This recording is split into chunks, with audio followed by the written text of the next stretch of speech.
anak-anak semuanya, pada kesempatan kali ini kita kembali lagi belajar ekonomi bersama Bu Ayu. Sudah siap untuk belajar hari ini? Materi yang akan kita bahas dalam video ini adalah APBD.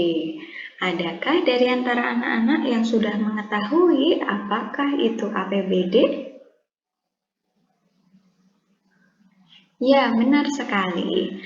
APBD anak-anak merupakan sebuah daftar sistematis dan terperinci seperti halnya APBN yang isinya memuat penerimaan dan pengeluaran sebuah daerah selama 1 tahun yang ditetapkan berdasarkan peraturan daerah tentang anggaran pendapatan dan belanja daerah.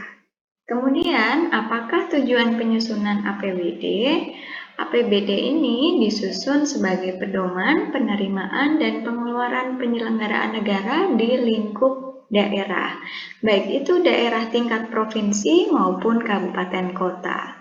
Dan tentunya ini dilakukan dalam rangka pelaksanaan otonomi daerah. Sudah dipelajari ya dalam mata pelajaran PPKN apa itu otonomi daerah? Nah, APBD ini juga bertujuan untuk meningkatkan kemakmuran masyarakat.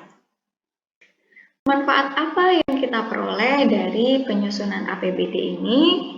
Bu Ayu membaginya menjadi 2 sudut pandang, yaitu dari sudut pandang pemerintah dan masyarakat.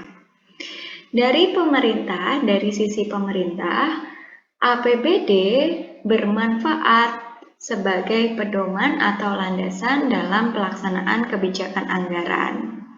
Kemudian, APBD ini juga menjadi bentuk pertanggungjawaban dari pemerintah daerah kepada masyarakat. Karena penerimaan APBD itu sumbernya juga dari masyarakat. Jadi harus dipertanggungjawabkan oleh pemerintah sebagai pelaksananya.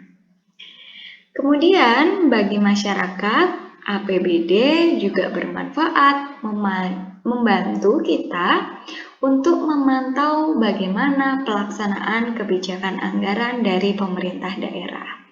Apakah sudah sesuai dengan apa yang telah direncanakan sebelumnya? Kemudian berkaitan dengan masa pemberlakuan APBD, APBD ini berlaku dari awal tahun anak-anak, dimulai dari 1 Januari sampai dengan akhir tahun yaitu 31 Desember tahun yang bersangkutan. Kemudian kapan APBD ini disusun? APBD mulai disusun dari bulan Januari tahun sebelumnya. Jadi seperti saat ini kita ada di tahun 2022, pemerintah baik itu daerah maupun pusat sudah mulai merancang bagaimana APBD untuk tahun 2023. Berikutnya, mekanisme penyusunan APBD. Tahap yang pertama, pemerintah daerah akan mengajukan rancangan APBD kepada DPRD atau Dewan Perwakilan Rakyat Daerah, beserta penjelasan dan dokumen pendukungnya. Hal ini dilakukan sekitar bulan Oktober minggu pertama di tahun sebelumnya, sebelum pelaksanaan APBD. Kemudian, tahap yang kedua adalah DPRD mengadakan sidang untuk mengambil keputusan setuju atau tidak mengenai rancangan peraturan daerah tentang APBD tersebut yang sudah diusulkan oleh pemerintah daerah. Sidang ini selambat-lambatnya dilakukan bulan November tahun sebelumnya. Tahap berikutnya, apabila DPRD menyetujui, maka RAPBD akan diterapkan atau diputuskan menjadi APBD melalui peraturan daerah dan akan dikembalikan kepada pemerintah daerah untuk dilaksanakan. Tetapi DPRD boleh juga tidak menyetujui RAPBD yang telah disusun. Apabila terjadi kondisi ini, maka yang akan digunakan adalah APBD tahun sebelumnya. Tahap yang keempat, setelah APBD diterapkan dengan peraturan daerah, maka pelaksanaannya lebih lanjut akan dituangkan dalam keputusan gubernur atau wali kota atau bupati. Tahap terakhir yaitu pelaksanaan APBD. Pemberlakuannya mulai 1 Januari sampai dengan 31 Desember pada tahun anggaran yang bersangkutan.